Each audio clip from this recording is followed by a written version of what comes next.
Fala, meu amigo, fala, minha amiga, em especial a você, aluno do ensino médio regular, segundo ano.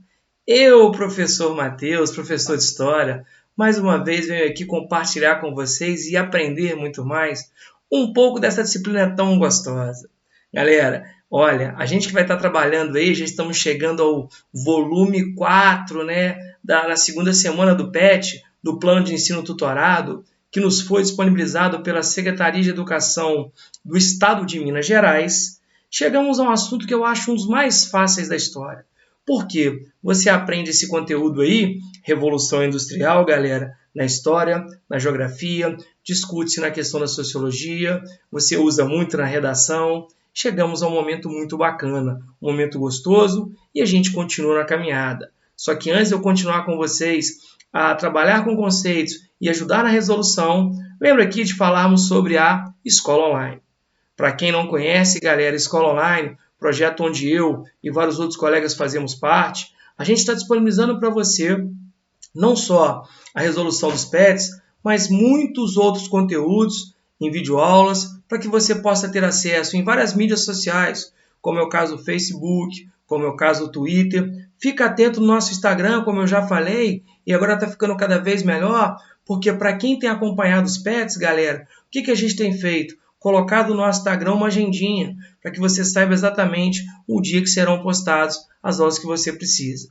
That's ok, galera? Então, e outra, não esquece também, já que você que está me assistindo aqui no YouTube, de se inscrever no nosso canal, ativar as notificações, dar um like, porque isso é importante demais para mim, para todos os nossos colegas e, óbvio, sendo bom para a gente, fica melhor para vocês. Ok? Vamos começar a trabalhar com essa matéria tranquila, só que antes, o que a gente sempre faz?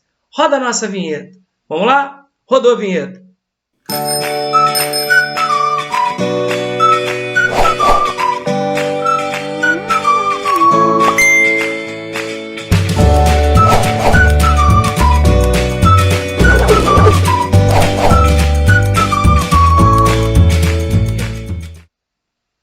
Bacana, né? Então agora sim a gente pode falar desse conteúdo. Uma matéria bem gostosa que é a Revolução Industrial. Ô, galera, é uma matéria tão tranquila que a gente vai falar desse conceito agora de Revolução Industrial, mas aproveitem. Aproveitem para aprender esse conteúdo porque, galera, vou dar a dica, hein? Hoje, moçada, o pai tá on. Então, galera, vamos começar a falar sobre isso? O que é a Revolução Industrial? Primeira coisa, quando eu falo para os meninos sobre Revolução Industrial, a gente trabalha muito com o conceito de revolução, indicando um processo que o que, galera? Nos traz uma mudança, uma transformação. Qual é a grande mudança que a Revolução Industrial traz? Primeira coisa que você pensa quando fala em Revolução Industrial? Máquina. Ou seja, durante muito tempo o trabalho era uma coisa manufaturada, um trabalho manual, e depois, com a chegada da máquina, galera, você pega o trabalho do homem e aplica a máquina. Por quê? Com a chegada da máquina, o homem passa a produzir mais, vender mais, ganhar mais e aumentar o seu lucro. Então, nesse projeto de aumentar o seu ganho, nesse projeto capitalista, o mundo passa a ser outro com a chegada das máquinas. Beleza? Então, olha lá, galera. A industrialização garantiu às nações a capacidade de produção internacional. O que é isso, galera? Chamada internacionalização produtiva. Eu que tinha uma produção restrita, com a chegada das máquinas, galera, eu começo a vender para o mundo todo. Então eu começo a dinamizar. E outra, eu também vou acelerar no mundo o processo de expansão do capitalismo. Porque o capitalismo não é um sistema que busca acúmulo de capital. Com a máquina eu não produzo mais, eu não vendo mais, eu não ganho mais, acumulo mais capital. Então vejam, os países começam a internacionalizar o seu produto. Beleza. As fronteiras do antigo Estado Nacional estão em questionamento e surgem novas organizações de trabalho social. É a famosa relação envolvendo o quê? Patrão e empregado, por nós chamado de empregador ou empregado. Então há uma mudança de comportamento, há uma mudança produtiva que realmente não tem como parar. Muita gente diz que nós hoje estamos o quê, galera? Na Revolução Industrial 4.0. Alguns falam que é a quarta revolução. Então vejam, passamos pela primeira, segunda, terceira, caminhamos para a quarta. Ou seja, o tempo não para e as máquinas também não. A Inglaterra avança do capitalismo comercial mercantil, ou seja, daquela coisa do mercado, e chega no capitalismo industrial. Então muita gente diz que quando você vai falar sobre nação pioneira, aonde tudo começou, não se esqueçam de falar da Inglaterra. Os ingleses são berço da industrialização, tá? Acumulando grande capital que financiou transformações e inovações técnicas, como a criação de máquina e implantação de fábrica. Agora, de onde que a Inglaterra tem essa grana, galera? Vejam, que a Inglaterra tem capital muito por causa do tráfico de escravos, que depois ela vai ser uma das primeiras a combater, porque não é uma coisa viável você ter escravidão em indústria, porque escravo trabalha demais. Só que escravo recebe? Não. Então a Inglaterra que no início ganha, depois ela combate o tráfico de escravos, sem falar no dinheiro que ela ganhava, por exemplo, galera, das suas colônias, como é o caso dos Estados Unidos, que foram colônia inglesa, tá? A expansão comercial, que realmente foi fundamental com o comércio forte, pegar dinheiro e investir na indústria.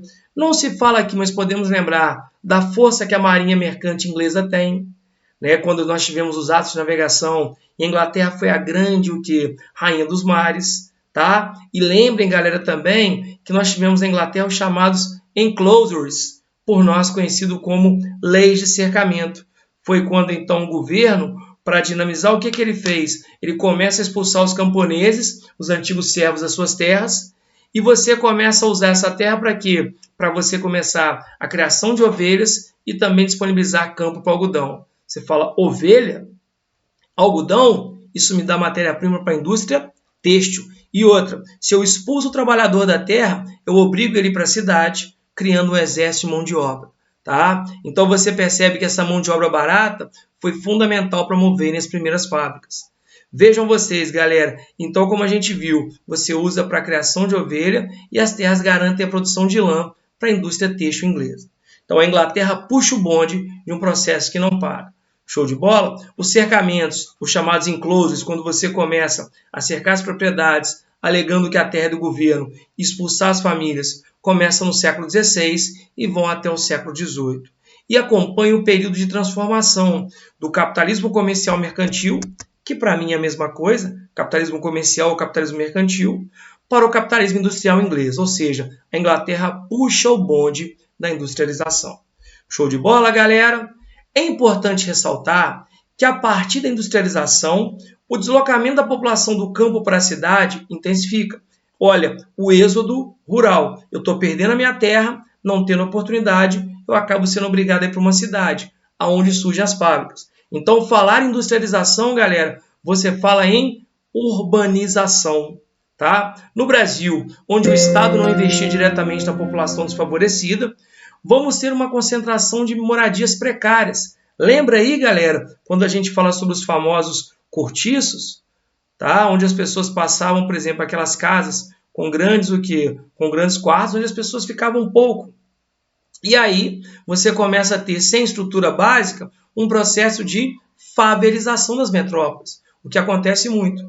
Hoje você vê que as grandes cidades, o que elas fazem? Elas vão criando distritos industriais. Vejam São Paulo, a famosa região do ABCD paulista, né? Santo André, São Bernardo, São Caetano, Diadema, foram regiões que cresceram por causa de montadoras. Atualmente, no Brasil, 85% da população vive no meio urbano. Já no mundo, este número abarca mais da metade da população. Vejam que não é à toa, galera, que o governo a todo momento nos diz que agro é tech, agro é pop, agro é tudo. Por quê? Porque cada vez menos pessoas ficam no campo. Ô, galera, e a batatinha frita que vai na sua mesa, ela não nasce no saquinho dentro de um freezer, tá? Então, se as pessoas abandonarem completamente o campo, a gente começa a sofrer efeitos. E aí, quando me perguntam, o que dá dinheiro hoje? Plantar arroz. Mas vamos lá, galera. O desenvolvimento das máquinas substitui o trabalho manual. Hoje, no início, você usava o complemento. Hoje, muita gente tem medo de perder emprego para a máquina. Né? Você vê japoneses, coreanos, a ideia da robotização. Mas então o que vai acontecer? Hoje é uma realidade. No início você vai colocar o trabalho do homem junto à máquina. A profunda divisão do trabalho entre o empregador, o patrão e o empregado. O patrão é o dono da máquina, o empregado é que vem do seu trabalho e a produção em série. O homem perde o controle sobre o tempo. Porque hoje, galera, o que determina o seu tempo? Você não acorda na hora que você quer, você não dorme na hora que você quer, você não almoça na hora que você quer. Por quê? Porque hoje que dita a regra é a máquina. né? O relógio, galera, hoje se torna indispensável. Antigamente, você o quê? Tinha o seu dia ditado por fenômenos naturais. Que hora que eu acordava? Quando o sol nascia. Que hora que eu realmente ia deitar? Parava de trabalhar pelo menos, na hora que o sol se punha. Então, eu regulava a minha vida com a natureza. Hoje não. Hoje, galera, para um dia normal, quem consegue naquele padrão de vida? 8 horas de lazer, 8 horas de trabalho, 8 horas de descanso. Quem dera. Mas isso é porque viramos refém das máquinas. Show de bola? Vamos lá. Os trabalhadores se organizam para lutar por melhores condições. Por quê? No início trabalhava-se 14, 16, até mesmo, galera, quase 18 horas por dia. Tá? Com condições desumanas, sem que houvesse divisão de homem, mulher e criança. Tanto é que, como forma de protesto, surge o primeiro movimento operário, chamado de ludismo. Olha lá, inicialmente quebra-se a máquina, com o fenômeno que ficou conhecido como ludismo ou movimento ludista. Alguns falam que foi criado por um cara chamado Ned Ludd, que estimulou a galera a começar a quebrar as máquinas como sendo a máquina culpada. Mais tarde você tem o cartismo, onde você começa a reivindicar direitos através de cartas, com paralisações, até que surgissem os sindicatos. Mas antes, galera, nós tivemos a formação das chamadas trade unions, porque você começa a unir o trabalhador de acordo com a sua área de atuação. Perfeito? A Revolução Industrial impulsionou a circulação de povos, pessoas que vivem migrando em busca de oportunidade, mercadorias, a produção e as transformações das relações culturais e de trabalho. Vejam hoje, galera, por exemplo, roupa. Quase toda roupa que você compra está lá, made in China, é um tênis Nike. Por quê? O mundo hoje ele assumiu essa dinâmica em função da indústria. Show de bola? Então, galera, agora que você já aprendeu sobre a Revolução Industrial, e eu sei que você sabe muito mais, responda as perguntas de acordo com o texto. Bora lá? Então vamos ver, galera, o que se trata. 1. O que a industrialização garantiu às nações? É aquela ideia que a gente falou. É o conceito de você internacionalizar a sua produção. Sai daquele seu limite, igual, por exemplo, o Brasil produzia só para ele, não. Você começa a produzir para a América, para a Europa. Então você começa a internacionalizar a produção. E outra, você consolida a dinâmica do capitalismo. Porque, repito, industrializou, produziu mais, subentende que vende mais e que ganha mais. Então eu coloquei como sugestão de resposta para vocês. Olha lá, galera, como a industrialização gerou, né? Aqui, professor, claro, mais uma vez cometeu um gafezinha, perdoem, por isso eu tenho essas vaias merecidas. Então, galera, olha aqui, ó. Com a industrialização, gerou um aumento da produção, a industrialização gerou uma internacionalização produtiva, dinamizando o processo do capitalismo industrial, que se inicia com o desenvolvimento das primeiras máquinas. Ok? Então, galera, aqui também está faltando um azinho. O professor, na verdade, hoje, na função com criança pequena, acabou que não fazendo a devida correção. Mas é para você entender a ideia da internacionalização produtiva e a dinâmica do capitalismo industrial. Perfeito? Eu acho que aqui ficou bem entendido. Perdoem as falhas aqui, aquelas vaias foram mais do que merecidas. Tá? Mas lembra que o pai tá on. 2, galera. Conceitue os cercamentos. Galera, os cercamentos é o seguinte. Imaginem que antigamente na Inglaterra eu tivesse várias propriedades rurais pequenas. Tá? Imaginem que eu tivesse aqui 1, 2, 3, 4, 5, 6 pequenas propriedades. Como se cada um tivesse a sua rocinha, que você criasse o seu animal, que você tivesse a sua horta. De repente o governo falou assim, ó, essas terras agora estão sendo cercadas e você, trabalhador, vai ser expulso. Então o governo, alegando que aquelas terras eram do Estado, ele expulsa os trabalhadores. Para quê, galera? Para começar a transformar essas terras em quê? Em áreas para você plantar algodão, criar ovelhas. Isso foi aprovado. E outra, você expulsa o cara da cidade, do campo, e obriga o cara a trabalhar na cidade. Então, galera, eu coloquei para vocês que os cercamentos nascem lá com a lei dos enclosures, também chamados de enclosures. Olha só, os cercamentos, também conhecidos como enclosures, foram fruto da aprovação da lei de cercamento. Então, galera, isso foi lei aprovada. O parlamento, ele fala, alguns falam século XVI, mas ele passa a valer no século XVII, onde as terras que até então pertenciam a senhores e camponeses, lembra do feudalismo? Cada um tinha sua terrinha, elas foram tomadas pelo Estado. E aí o que, galera? Você começa a expulsar essa galera para que realmente você vá trabalhar nas fábricas e você utiliza essas propriedades para quê? para a criação de ovelha, galera, e campos de plantação de algodão. Vejam que eu vou ter lã e eu vou ter algodão basicamente para alimentar o que, galera? Tá? A setinha não ficou muito firme, mas para alimentar a nascente indústria têxtil, que nós conhecemos como as confecções. Show de bola? Perfeito? Então, galera, o cercamento é uma medida tomada pela Inglaterra. E por falar em Inglaterra, galera, vejam vocês, como a Inglaterra chegou ao acúmulo de capital. Quer dizer, é para a gente poder explicar por que a Inglaterra, galera, é a nação pioneira. Por que a Inglaterra foi a primeira? Porque, galera, eu não falo industrializar se não tiver grana.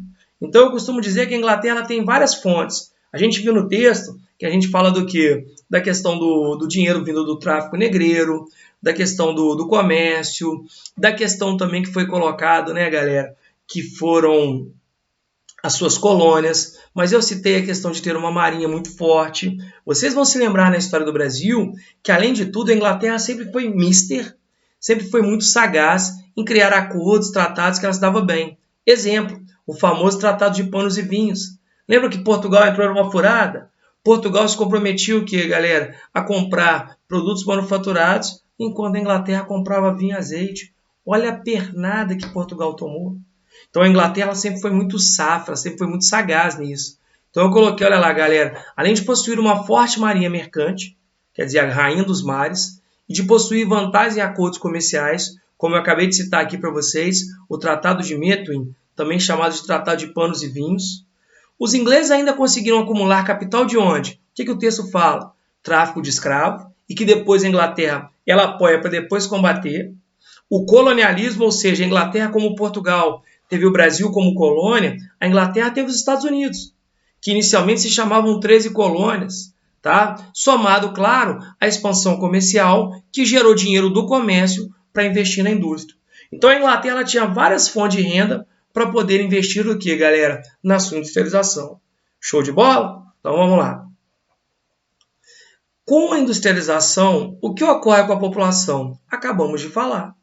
Lembra lá da questão do que as pessoas começam então a ser expulsas do campo, a ideia do êxodo rural, e aí, galera, você começa a gerar um processo de urbanização. Então eu sempre falo, o professor de geografia uma vez falou comigo, tem industrialização, tem urbanização junto, tá? Então eu coloquei para vocês aqui o seguinte, um fenômeno intimamente ligado à industrialização é o processo de urbanização, que nem sempre acontece da melhor forma. A gente viu o caso do Brasil, como questão da favelização, de moradias precárias. Então tá lá, galera, onde ocorre um deslocamento da população do campo para as cidades. Porque você perdeu a terra, como a gente viu com os enclosures, então eu tenho que me virar. Tá? Então você vai gerar o quê, galera? Um contingente de mão de obra de reserva para abastecer as fábricas que surgiam. Então, como eu falei, é tudo uma coisa pensada. Então, quando você vê hoje as pessoas cada vez menos morando no campo, é também muito por causa disso aqui. Show de bola? Então vamos lá, galera. Podemos ressaltar que o êxodo rural foi intensificado por quê? Olha o cercamento, que a gente acabou de falar. Olha como é que você covardemente, galera, tira o trabalhador da sua terra. Porque antigamente eu tinha o que comer, onde morar. E agora, quando o governo me tirou tudo, o que eu faço? Eu tenho que vender minha mão de obra. E às vezes eu nem sempre vendo pelo melhor preço possível. Show de bola?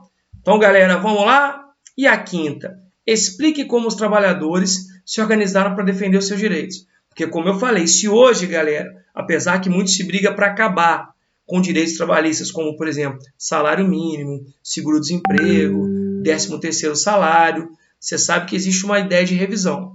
Mas para eu ter garantias, alguém lá atrás teve que brigar. Por não concordar com jornadas elevadas, então olha só o que eu coloquei para vocês. Na chamada primeira Revolução Industrial, que muita gente fala que ela vai mais ou menos de 1750 a 1850, o que aconteceu, galera? As pessoas elas tinham realmente uma condição desumana. Você tinha levado a jornada de trabalho, 14, 16 até 18 horas por dia. Olha que coisa desumana. Não tinha divisão de trabalho entre mulher, homem e criança. Inclusive, era até melhor você contratar mulheres e crianças, porque você chegava a pagar de um terço a 1/5 menos o salário. Tá? Diante dessa questão, surge o primeiro movimento, que a gente chama de ludismo. O que a gente viu? Olha aqui, galera. O ludismo é um movimento onde você começa a se organizar para quê? para quebrar a máquina. Na ideia de que se eu quebrar a máquina, eu não trabalho. Eu não sou explorado. Alguns falam que o grande criador foi quem? O Ned Ludd, que começou a estimular os outros a fazerem a mesma coisa. Tá? Sabotar, quebrar, sobre a ideia de não ter condições de trabalhar. Depois, como eu falei, vem o cartismo. E aí, galera, você também tem as famosas trade unions, que você começa a unir o trabalhador de acordo com a sua área de atuação. Eu não vou unir o bancário com o camponês. Eu não vou unir o professor com o médico, porque eles têm realidade diferente. Então, eu vou unir o trabalhador de acordo com a sua área de atuação. Porque lembra, qual o papel do sindicato? Não é tentar fazer a ponte entre o patrão e o empregado? Não tem lá o sindicato dos bancários, o sindicato dos professores, que tenta negociar em prol da classe. Agora, não esqueçam que também existem sindicatos patronais, que são os sindicatos que representam os patrões. Ok? Uma matéria muito gostosa, muito bacana. Aproveitem bem. Qualquer dúvida, galera, estamos aí. Não deixe de se inscrever nas nossas mídias. Galera, mais uma vez, meu muito obrigado. Beijo no coração de vocês. Fiquem com a gente, que vem coisa boa. Até mais e lembra, o pai tá on.